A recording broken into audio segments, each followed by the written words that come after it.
गर्भ उपनिषद 108 उपनिषदों में से एक छोटा लेकिन बड़ा ही महत्वपूर्ण उपनिषद है। इस उपनिषद के संकलनकर्ता महर्षि पिप्पलाद हैं। उन्होंने इस उपनिषद में भ्रूण का विज्ञान बड़े ही रोचक तरीके से समझाया है। यह वैदिक विज्ञान की एक किताब भी है जिसमें कि गर्भ के अंदर का सारा रहस्य बड़ी ही रोचकता के साथ बताया गया है। यह भी ध्यान देने वाली बात है कि जब महर्षि पिप्पलाद इस ग्रंथ का संचयन कर रहे थे तो उस समय आधुनिक विज्ञान का जन्म नहीं हुआ था।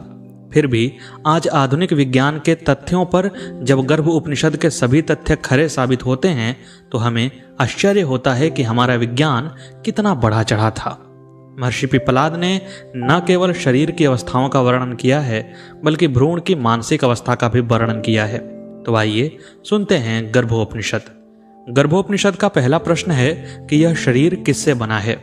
महर्षि पिप्पलाद बताते हैं कि हमारा शरीर पंचभूतों से बना है और यह पंचभूत का दर्शन भारतीय दर्शन का मूल है। महर्षि पिप्पलाद बताते हैं कि हमारा शरीर पृथ्वी, जल, अग्नि, वायु और आकाश से मिलकर बना हुआ है। तुलसीदास जी भी एक चौपाई में बताते हैं कि क्षिति, जल, पावक, गगन, समीरा, पंच तत्व रचित अधम शरीरा। हमारा यह अधम शरीर 5 तत्वों से बना है। पृथ्वी, जो कुछ भी हमारे शरीर में ठोस है। जल, जो कुछ भी हमारे शरीर में तरल है। अग्नि, जो हमारे शरीर की गर्मी या ऊर्जा है।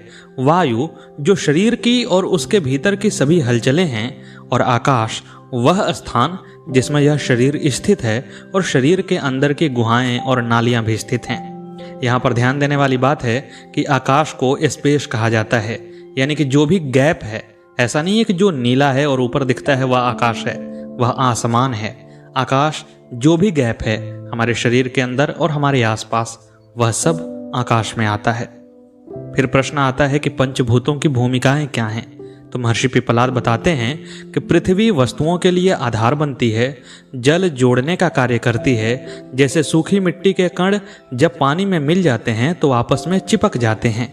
अग्नि वस्तुओं को दृश्यमान बनाती है। वायु गति का कारण बनता है और आकाश स्थान देता है। फिर उसके बाद 5 ज्ञानेंद्रियां और 5 कर्मेंद्रियां भी बताई गई हैं। 5 ज्ञानेंद्रियां हैं आंखें देखने के लिए, कान सुनने के लिए, जीभ स्वाद जानने के लिए, नाक सूंघने के लिए और त्वचा स्पर्श महसूस करने के लिए। 5 कर्मेंद्रियां हैं मुंह बोलने के लिए, हाथ पकड़ने और उठाने के लिए, पैर चलने के लिए, गुदा मल त्याग के लिए और जननांग संतान उत्पत्ति करने के लिए। और संतान उत्पत्ति के कारण ही एक पीढ़ी से दूसरी पीढ़ी में बदलते हुए हम एक तरह से अमरता को प्राप्त करते हैं, क्योंकि हम जो कुछ भी हैं वह आत्मा है और आत्मा तो अमर है। आत्मा के अलावा इस शरीर का जो भी हिस्सा है हम अपनी संतान को सौंप करके उसके रूप में अमरता को वर्ण करते हैं। इन 10 भौतिक इंद्रियों के अलावा 4 आंतरिक अंग या अंतःकरण बताए गए हैं। पहला बुद्धि, समझने और निर्धारित करने के लिए। दूसरा मन, सोचने और कल्पना करने के लिए। तीसरा चित्त, जो स्मरण करने के लिए है। और चौथा अहंकार, जो मैं और मेरा ऐसी धारणा रखने के लिए होता है। हमें अहंकार को ही त्यागना होता है, लेकिन यही अहंकार है जो इस संसार का निमित्त है। यदि सभी व्यक्तियों में से यह अहंकार खत्म हो जाएगा तो सभी लोग सन्यासी हो जाएंगे, फिर परिवार जैसी संस्थाएं बिखर जाएंगी और धीरे धीरे मनुष्य जाति का ही विनाश हो जाएगा। इसके अलावा 6 रस बताए गए हैं जो हमारे शरीर के लिए अत्यंत आवश्यक हैं। ये 6 रस हैं मीठा, खट्टा, नमकीन, कड़वा, तीखा और कसैला। महर्षि पिप्पलाद लिखते हैं कि ये केवल स्वाद नहीं है बल्कि शरीर की कार्य प्रणाली इन्हीं पर निर्भर करती है। उदाहरण के लिए शरीर में अगर अधिक मिठास हो जाए तो मधुमेह हो जाता है और बहुत अधिक तीखापन हो जाए तो यह छालों का कारण बन सकता है। इसलिए इन 6 रसों का उचित मात्रा में होना अत्यंत आवश्यक है। शरीर का पीएच मान 7.35 से 7.45 के बीच होना चाहिए, जो काफी हद तक आंवले के रस के जैसा है और उससे हमारे शरीर का पीएच मान बराबर रह भी सकता है। इन्हीं रसों के संतुलन के कारण हमारे शरीर को षडाश्रय या 6 रसों पर आश्रित भी कहा गया है। शरीर की अवस्था के 6 परिवर्तन भी महर्षि पिप्पलाद बताते हैं। पहला है कोख में आविर्भाव या भ्रूण का आना, दूसरा है जन्म लेना, तीसरा है वृद्धि करना, चौथा है परिपक्व हो जाना, पांचवा है बुढ़ापा या क्षय की अवस्था में आना और छठा और अंतिम है मरण। शरीर के 7 चक्र भी बताए गए हैं: मूलाधार, स्वादिष्ठान, मणिपुर, अनाहत, विशुद्धि, आज्ञा और सहस्रार। ये चक्र शरीर के भीतर प्राण की गतिविधियों के केंद्र हैं। इसके अलावा महर्षि पिप्पलाद ने ध्वनि के भी 7 प्रकार बताए हैं और यही ध्वनि के 7 प्रकार पूरी दुनिया की ध्वनियों, संगीतों और आवाजों के लिए उत्तरदायी हैं। ये 7 प्रकार हैं: षडज, ऋषभ, गंधार, मध्यम, पंचम, थैवत और निषाद। इन्हीं 7 सुरों को हम सा, रे, ग, म, प, ध और नी के भी नाम से जानते हैं। जब राग और भक्ति जैसे गुण इन ध्वनियों के साथ मिल जाते हैं तो बोले जाने वाली ध्वनि या भाषण बन जाती है। कुछ शब्द इसके प्रिय होते हैं तो कुछ अप्रिय भी होते हैं और ध्वनि के विस्तार के कारण ही भाषा का विस्तार होता है, जिससे कि बुद्धि का प्रकाश और तेजी से फैलता है। इसके अलावा महर्षि पिप्पलाद ने शरीर में धातुओं के अलग अलग रंग भी बताए हैं। सफेद रंग रस के लिए, लाल रंग खून के लिए, कृष्ण या काला रंग मांस के लिए, धूम्र या धुएं जैसा रंग वसा के लिए, पीला रंग हड्डी के लिए, भूरा रंग मज्जा के लिए और पीला सा सफेद रंग वीर्य के लिए। यहाँ पर मज्जा जो होता है वह हड्डी के अंदर एक द्रव जैसा पदार्थ होता है जो वास्तव में हमारे शरीर को ऊर्जा प्रदान करता है। बात आती है कि ये धातु शरीर में बनते कैसे हैं, तो इस बारे में गर्भोपनिषद में कहा गया है कि भोजन के सार से रक्त बनता है, रक्त से मांस का निर्माण होता है, मांस से वसा बनता है, वसा से अस्थि, अस्थि से मज्जा और मज्जा से वीर्य बनता है। फिर प्रश्न आता है कि भ्रूण कैसे बनता है, तो गर्भोपनिषद में ऋषि पिप्पलाद बताते हैं कि पुरुष का शुक्र स्त्री के शोणित के साथ मिलकर भ्रूण का निर्माण करता है। भ्रूण के विकास के विभिन्न चरण भी बताए गए हैं। महर्षि पिप्पलाद कहते हैं कि पहली रात में भ्रूण तरल होता है, 7 दिनों में यह बुलबुले जैसा हो जाता है, 15 दिनों में यह गोल बन जाता है, 1 महीने में यह दृढ़ हो जाता है, 2 महीने में सिर बन जाता है, 3 महीने में पैर और हाथ बन जाते हैं, चौथे महीने में पेट और टखनों का निर्माण होता है, 5वें महीने में मेरुदंड और पीठ का निर्माण होता है, 6ठे महीने में चेहरा, नाक, आंख और कान बनते हैं, 7वें महीने में जीवात्मा शरीर में प्रवेश करती है, 8वें महीने तक सभी अंग पूर्ण रूप से विकसित हो जाते हैं। इसके बाद प्रश्न आता है कि बच्चे का लिंग निर्धारण कैसे होता है, तो गर्भोपनिषद में आता है कि यदि वीर्य अधिक शक्तिशाली हो तो लड़के का जन्म होगा, यदि शोणित अधिक शक्तिशाली हो तो लड़की का जन्म होगा और यदि दोनों समान हो तो नपुंसक का जन्म होगा। फिर प्रश्न आता है कि दोषयुक्त संतान कैसे पैदा होती है, तो इसके बारे में जिक्र है कि यदि मैथुन के समय माता पिता को कोई चिंता या तनाव है तो दोषयुक्त बच्चे का जन्म होता है। जैसे कि महाभारत में व्यास जी के साथ मैथुन के समय अंबिका ने डर के मारे अपनी आंखें बंद कर ली थीं, इसलिए उनका पुत्र धृतराष्ट्र अंधा पैदा हुआ, जबकि अंबालिका ने भय के मारे अपने शरीर को पीला कर लिया था, इसलिए उनका पुत्र जो पांडु के नाम से प्रसिद्ध हुए वह रक्तहीन और बीमार थे। साथ ही ऋषि पिप्पलाद बताते हैं कि निषिद्ध समय जैसे ग्रहण के दौरान या शाम के वक्त मैथुन करने से दोषपूर्ण बच्चों का जन्म होता है। बच्चे का स्वभाव किस बात पर निर्भर करता है, इस प्रश्न के उत्तर में महर्षि पिप्पलाद लिखते हैं कि यदि मैथुन सुखद और आनंदमय है तो बच्चे को पिता और माता के सभी अच्छे गुण मिल जाएंगे। मैथुन का स्थान, समय, क्रिया और आनंद बच्चे के स्वभाव को प्रभावित करते हैं। फिर प्रश्न आता है कि जुड़वां बच्चों का जन्म कैसे होता है। इसके उत्तर में गर्भोपनिषद में बात आती है कि शुक्र या शोणित के विभाजन से जुड़वां बच्चों का जन्म होता है। यदि शुक्र और शोणित में से केवल एक ही विभाजित होता है तो जुड़वां बच्चों का लिंग समान होगा। यदि दोनों विभाजित हो जाते हैं तो असमान लिंग के जुड़वां बच्चे पैदा होते हैं। यदि शुक्र या शोणित 2 से अधिक में विभाजित हो जाते हैं तो उनके अनुसार अधिक संख्या में बच्चों का जन्म होगा।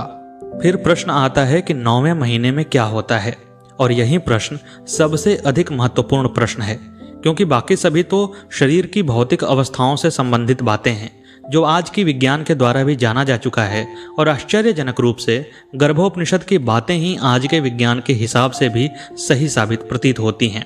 इसमें जीव विज्ञान और मनोविज्ञान दोनों को सम्मिलित किया जाना चाहिए।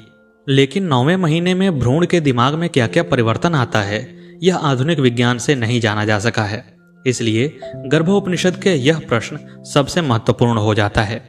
ऋषि पिप्पलाद बताते हैं कि 9वें महीने में पंच तत्वों से बना शरीर पूर्ण रूप से विकसित हो जाता है, संवेदी अंग तैयार हो जाते हैं। इस अवस्था में भ्रूण में गहरी बुद्धि होती है।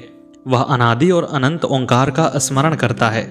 शरीर में 8 प्रकृतियां सक्रिय हो जाती हैं। वे हैं मूल प्रकृति, महत, अहंकार और पंचभूत। शरीर में 16 विकार भी सक्रिय हो जाते हैं। वे हैं 5 ज्ञानेंद्रियां, 5 कर्मेंद्रियां, 5 प्राण और अंतःकरण। मां के रक्त के माध्यम से गर्भनाल द्वारा प्राण पूरी तरह से भ्रूण में प्रवेश कर जाता है। तब वह पिछले जन्मों को याद करता है तथा किए गए और अपूर्ण रह गए कार्यों को भी याद करता है। वह किए गए सही और गलत के बीच विवेचन करता है। तब भ्रूण सोचता है, मैंने हजारों कोंख देखे हैं, मैंने हजारों स्तनों का पान किया है, मैंने हजारों अलग अलग खाद्य पदार्थों का स्वाद चखा है, मैंने दुनिया भर के स्थानों पर जन्म लिया है, मैं दुनिया भर में कई जगहों पर मर चुका हूं, मैं 84 लाख विभिन्न योनियों में जन्म लेता रहा हूं, मैं पुनर्जन्म के इस शाश्वत चक्र में फंसा हूं। जन्म मरण, जन्म मरण, जन्म मरण होते ही रहते हैं। कोख के भीतर दुख है, हर जन्म भी भ्रम और दुख से भरा हुआ है। बाल्यावस्था में दूसरों पर निर्भरता, अज्ञान, दुख, हितकारी काम न करना और हानिकारक काम करना, ये सब होता है। वयस्कता के दौरान विषय सुखों से लगाव होता है और 3 प्रकार के कष्ट होते हैं, बाहरी वस्तुओं और प्राणियों के कारण, आत्म प्रवृत्त होने के कारण और अलौकिक शक्तियों के कारण। वृद्धावस्था में अधूरी इच्छाएं, मृत्यु का भय, चिंता, स्वतंत्रता का अभाव और क्रोध होता है। जन्म लेना ही इन तीनों तरह की अवस्थाओं का कारण है। मैं पुनर्जन्म के चक्र से बाहर नहीं आ पाया हूं। मैंने ज्ञान और योग का शिक्षण प्राप्त नहीं किया है। मैं इस दुख के सागर में डूब गया हूं। मुझे नहीं पता कि इससे कैसे बाहर निकलूं। मेरे अज्ञान पर धिक्कार है। राग के कारण होने वाली परेशानियों पर धिक्कार है। द्वेष से उत्पन्न परेशानियों पर धिक्कार है। इस सांसारिक जीवन पर धिक्कार है। मैं गुरु से ज्ञान प्राप्त करूंगा। मैं सांख्य योग का अभ्यास करूंगा। वह मुझे सभी बंधनों से मुक्त कर देगा। इससे मेरी सारी परेशानी समाप्त हो जाएगी। जब मैं गर्भ से बाहर आऊंगा तो मैं महेश्वर की शरण लूंगा। वे मुझे जीवन के 4 लक्ष्यों धर्म, अर्थ, काम और मोक्ष को प्राप्त करने के साधन देंगे। मैं जगत के स्वामी चिदात्मा की शरण में जाऊंगा। वे सभी शक्तियों के मूल स्रोत हैं। जो कुछ भी होता है उसके पीछे वे हैं। जब मैं गर्भ से बाहर आ जाऊंगा तो मैं भार्ग की शरण में जाऊंगा। वे जगत के प्रकाश हैं। वे जीवित और निर्जीव सभी प्राणियों के स्वामी हैं। वे रुद्र, महादेव और जगत गुरु हैं। जब मैं गर्भ से बाहर आ जाऊंगा तो मैं तपस्या करूंगा। जब मैं गर्भ से बाहर आ जाऊंगा तो मैं विष्णु की पूजा करूंगा। वे आनंद का अमृत प्रदान करते हैं। वे च्युति से रहित नारायण हैं। अब मैं इस गर्भ में फंस गया हूं। जब मैं गर्भ से बाहर आऊंगा तो मैं महान वासुदेव पर ध्यान केंद्रित करूंगा। मैं अपना मन उनसे कभी नहीं हटाऊंगा। जो मेरे पिछले कर्मों से लाभान्वित हुए हैं वे सब गायब हो गए हैं। केवल मुझे अपने कर्मों का फल भुगतने के लिए छोड़ दिया गया है। मैं एक अविश्वासी रहा हूं। मैंने कभी नहीं सोचा था कि मुझे अपने कर्मों का परिणाम अकेले ही भुगतना पड़ेगा। अब मुझे पता है कि यह सच है। भ्रूण की जीवात्मा ऐसे ही चिंतन करती रहती है। वह अपनी इच्छाओं, अज्ञान और सांसारिक कार्यों से घृणित हो जाती है। फिर प्रश्न आता है कि जन्म के समय आखिर क्या होता है। इसके उत्तर में पिप्पलाद मुनि बताते हैं कि इस अवस्था में भ्रूण कोख के मुख में आता है। वह बाहर आना चाहता है। वहां उसे बहुत कष्ट होता है।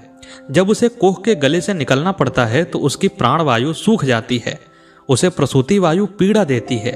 जैसे ही बच्चा बाहर आता है वह वैष्णवी वायु के संपर्क में आता है। वैष्णवी वायु पिछले जन्मों की सभी यादों को मिटा देती है। वह अपनी दूरदर्शिता खो देता है। वह सच को देखने की क्षमता खो देता है। जैसे ही वह पृथ्वी के संपर्क में आता है बच्चा रोने के लिए तैयार हो जाता है। पहले रोने के आंसू बाकी यादों को धो देते हैं। सही और गलत में भेद करने की उसकी क्षमता समाप्त हो जाती है। इसके बाद पिप्पलाद मुनि बताते हैं कि त्रिदोष क्या है। शरीर में वात, पित्त और कफ यदि संतुलित अवस्था में नहीं हैं, तो उनसे जो दोष उत्पन्न होता है वही त्रिदोष हैं। वे त्रिदोष ही शरीर के रोगों का कारण हैं। पित्त ही शरीर की अग्नि है। पित्त सही मात्रा में होने पर ही कोई सही ढंग से सोच पाएगा। पित्त अधिक होने पर मानसिक बीमारियां होती हैं। शरीर में अग्नि 3 प्रकार की होती है। ज्ञानाग्नि, जो मन और बुद्धि की प्रक्रियाओं के लिए जिम्मेदार ऊर्जा होती है। दर्शनाग्नि, वह ऊर्जा जो संवेदी अंगों के माध्यम से जानकारी प्राप्त करती है। और कोष्ठाग्नि, वह ऊर्जा जो भोजन को पचाती है। यहाँ पर ध्यान देने वाली बात यह है कि अग्नि को ही ऊर्जा कहा जाता है। अंत में पिप्पलाद मुनि बताते हैं कि मानव शरीर की रचना कैसे होती है। वे बताते हैं कि खोपड़ी 4 हड्डियों से बनी होती है। प्रत्येक पंक्ति में 16 दांत होते हैं। 107 मर्म हैं, 72 नाड़ियां हैं। उनमें से 3 सबसे महत्वपूर्ण नाड़ियां हैं, ईड़ा, पिंगला और सुषुम्ना। भोजन रस मूत्र और मल में परिवर्तित हो जाता है।